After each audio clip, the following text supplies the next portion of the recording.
Hi friends, நம்ம இன்றைக்கி இந்த வீடியோவில் ஒரு சூப்பரான பிளேஸ் பற்றி தான் பார்க்க போகிறோம். இது ஒரு ட்ராவல் vlog தான். ஸோ நாங்கள் ராமேஸ்வரம் போயிருந்தேன். அந்த வீடியோ கொஞ்சம் நான் அப்லோட் பண்ணியிருப்பேன். அது எதுக்குமே நான் வாய்ஸ் கொடுக்கல, சும்மா மியூசிக் மட்டும் தான் போட்டிருப்பேன். ஸோ அங்கேருந்து எங்கே போகலாம் அப்படின்னு சொல்லிட்டு தான் பிளான் பண்ணிகிட்டு இருந்தோம். அப்போ நாங்கள் சும்மா நெட்டில் சர்ச் பண்ணி நம்ம இன்ஸ்டாலெலாம் பார்க்கும்போது இப்ராஹிம் ஃபார்ம் அப்படின்னு ஒன்று இருக்குது அப்படின்னு சொன்னாங்க. ஸோ அதில் வந்து காண்டாக்ட் நம்பர் எடுத்து கால் பண்ணி கேட்டோம். அவங்க வந்து காலமாக 9 மணிலேருந்து ஈவினிங் வந்து 7 o'clock வரைக்கும் இந்த ஃபார்ம் ஓப்பனில் இருக்கும் அப்படின்னு சொன்னாங்க. எல்லோரும் நீங்கள் வந்து வரீங்கன்னா கரெக்ட் டைமுக்கு வந்துடுங்க, 7 மணிக்கு முன்னாடி வாங்க அப்படின்ட்டு சொன்னாங்க. ஸோ நாங்கள் அன்றைக்கி வந்து எங்களுக்கு போக முடியலை. நெக்ஸ்ட் டே தான் நாங்கள் வந்து இங்கே போயிருந்தோம். ஸோ இது வந்து நம்ம காரைக்குடி போயிட்டு நம்ம மேப்பில் போட்டு சும்மா நார்மலாக இப்ராஹிம் ஃபார்ம்னு போட்டாலே போதும். நம்ம கரெக்டாக நம்ம மேப் வந்து கரெக்டாக கொண்டு சேர்த்துறோம். இங்கே வந்து ஃபஸ்ட்டு நமக்கு வந்து என்ட்ரன்ஸில் ஒருத்தங்க இருப்பாங்க. அவங்கக்கிட்ட நம்ம டிக்கெட் வாங்கிட்டு தான் நம்ம உள்ள என்ட்ரு ஆகணும். ஸோ இங்கே வந்து பெரியவங்களுக்கு வந்து 100 rupees வாங்குறாங்க, பிள்ளைங்களுக்கு வந்து 50 rupees வாங்குறாங்க. அது வந்து 12 yearsக்கு கீழே உள்ள குழந்தைங்களுக்கு வந்து 50 rupees வாங்குறாங்க. ஸோ என்ன இருக்காங்கல்ல, இவங்கக்கிட்ட தான் என்ன சேர் போட்டு உட்காந்துருக்காங்கல்ல, இவங்கக்கிட்ட தான் டிக்கெட் வாங்கணும். ஸோ இதுக்கப்புறமா நமக்கு வந்து உள்ளே பார்த்தீங்கன்னா நிறைய வந்து ஃபஸ்ட்டு வந்து உங்கள் மாடு, ஆடு அந்த மாதிரிலாம் வச்சுருப்பாங்க. நிறைய வெரைட்டிஸ் ஆனால் புறா எல்லாம் வச்சுருப்பாங்க. இன்னும் நம்ம போக போக பார்த்திங்கன்னா கிளியெல்லாம் வச்சுருப்பாங்க. கிளிக்கு வந்து நம்ம ஹேண்ட் ஃபீட் பண்ணலாம், அந்த மாதிரி தான் இருந்துச்சு. அப்புறமா நிறைய ஹார்ஸ் இருந்துச்சு. ஒரு கேமல், 2 கேமல் வச்சுருந்தாங்க. ஸோ நம்ம அதில் கேமல் ரைடு போய்க்கலாம், ஹார்ஸ்லேயும் ஹார்ஸ் ரைடு போய்க்கலாம். அதுக்கு வந்து தனியாக பே பண்ணணும். கேமல் ரைடு வந்து ஒரு ரவுண்டு சுற்றுறதுக்கு நமக்கு வந்து 100 rupees வாங்குவாங்க. அது இது ஹார்ஸ்னால் 2 ரவுண்ட், ஹார்ஸுக்கும் 1 ரவுண்டு தான் இல்லாமல் அங்கே ஒரு பைக்கு மாதிரி ஒன்று போட்டிருப்பாங்க. ஸோ அது மட்டும் 2 ரவுண்டு, அதுக்கும் வந்து 100 rupees பே பண்ணணும். அப்புறம் பேட்ஸுக்கு நம்ம ஹேண்ட் ஃபீட் பண்ண உள்ள என்ட்ரு ஆகுறதுக்கும் அவங்களுக்கு வந்து காசு பே பண்ண வேண்டியது இருக்கும். தனித்தனியாக இவ்வளோ நம்ம பே பண்ணணும். இங்கே வந்து ஹோம் ஸ்டேயும் வந்து இவங்க ரெடி பண்ணிகிட்ருக்காங்க. அது இன்னும் வந்து வேலை முடியலை. ஸோ அங்கே வந்து வேலை நடந்துட்டு தான் இருக்குது. ஸோ இன்னும் கொஞ்சம் நாளில் அதுவும் ரெடி பண்ணிடுவாங்க அப்படின்னு நினைக்கிறேன். ஸோ நம்ம வந்து குழந்தைங்கள கூட்டிகிட்டு போனால் நமக்கு வந்து ஒரு நாள் ஒரு 3 hours வந்து நம்ம ஸ்பெண்ட் பண்ணுறது மாதிரி இருக்கும். பார்க்க நல்லா இருக்கும். ஆனால் வந்து வீசிங் ப்ராப்ளம் அந்த மாதிரி ஏதாவது இருக்கிறவங்க, அலர்ஜி, டஸ்ட் அலர்ஜி இந்த மாதிரி இருக்கும்ல, இவங்க மட்டும் அங்கே போகும்போது பார்த்து போங்க. ஏன்னா நிறைய பேட்ஸ் எல்லாம் இருக்கும்ல. ஸோ அது வந்து நிறைய புறா எல்லாம் இருக்குது. அது வந்து உங்களுக்கு ஒத்து வராது. ஏன்னா அச்சுக்கு வந்து வீசிங் ப்ராப்ளம் உண்டு. ஸோ அவனுக்கு அங்கே போனதுமே நல்லா தும்மலெல்லாம் வந்துடுச்சு. அப்புறமா இங்கே வந்து என்னென்னா நிறைய கோட், நிறைய வெரைட்டிஸான ஆடு போட்டிருப்பாங்க. அந்த ஃபேன்சி ஆடு இருக்கும்ல, அதுவும் வந்து நிறைய இங்கே போட்டிருப்பாங்க. ஸோ அந்த வீடியோ வந்து ஸ்கிப் பண்ணாமல் பாருங்கள். நாங்கள் என்னெல்லாம் பார்த்தோம் அப்படின்னு சொல்லிட்டு ஃபுல் வீடியோ எடுத்து போட்டிருப்பேன். இது வந்து ஒரு குட்டி ஹார்ஸ் இல்லாமல் அங்கே நிறைய அந்த ஹார்ஸ் ரைடு நடக்கும்ல, அந்த இடத்துல வந்து நிறைய ஹார்ஸ் வந்து தனித்தனியாக அதை வந்து ஹட்டில் போட்டு வச்சுருந்தாங்க. அப்புறம் இங்கே உள்ளாடி வந்து ஐஸ்கிரீம் பார்லர்லாம் வச்சுருப்பாங்க. ஐஸ்கிரீம் நம்ம குடிச்சிக்கலாம். அப்புறமா குழந்தைங்களுக்கு விளையாடுறதுக்கும் கொஞ்சம் எல்லாம் வச்சுருக்காங்க.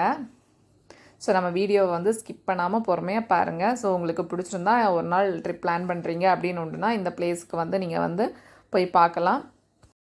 அப்புறமா இங்கே வந்து ஸ்விம்மிங் பூலும் வச்சுருக்காங்க. ஸோ அதுக்கும் வந்து தனியாக பே பண்ணணும். ஸோ இது வந்து கொஞ்சம் சின்ன குழந்தைங்க குளிக்கிறது மாதிரி ஒரு பெரிய பூல் தான் வச்சுருக்காங்க. அதில் வந்து குழந்தைங்களுக்கு குளிக்கிறதுக்கு கொஞ்சம் ஆழம் கம்மியாட்டும், பெரியவங்க குளிக்கிறதுக்கு வந்து கொஞ்சம் ஆழம் அதிகமாகட்டும் அந்த மாதிரி வச்சுருக்காங்க. ஸோ விருப்பம் உள்ளவங்க அதுவும் யூஸ் பண்ணிக்கலாம்.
ஃபைனலாக நம்ம வீடியோ வந்து முடிய போகுது. ஸோ இந்த வீடியோ ஃபுல்லுமே இந்த ஃபார்மில் என்னெல்லாம் இருக்குதுன்னு சொல்லிட்டு ஃபுல் வீடியோலையும் கவர் பண்ணுற மாதிரி தான் எடுத்து நான் அப்லோட் பண்ணியிருக்கிறேன். இல்லாமல் வந்து லாஸ்ட் வீடியோவில் வந்து நம்ம வந்து காரைக்குடி இந்த இப்ராஹிம் ஃபார்முக்கு போகிறதுக்கான வழி எப்படி இருக்கும் அப்படின்னு சொல்லிட்டு வீடியோ அப்லோட் பண்ணியிருக்கேன். செக் பண்ணி பார்த்துக்கோங்க. Thank you friends. என்னோட அப்டேட் உங்களுக்கு பிடிச்சிருந்தா லைக் பண்ணுங்கள், ஷேர் பண்ணுங்கள், மறக்காம நம்ம சேனலை சப்ஸ்கிரைப்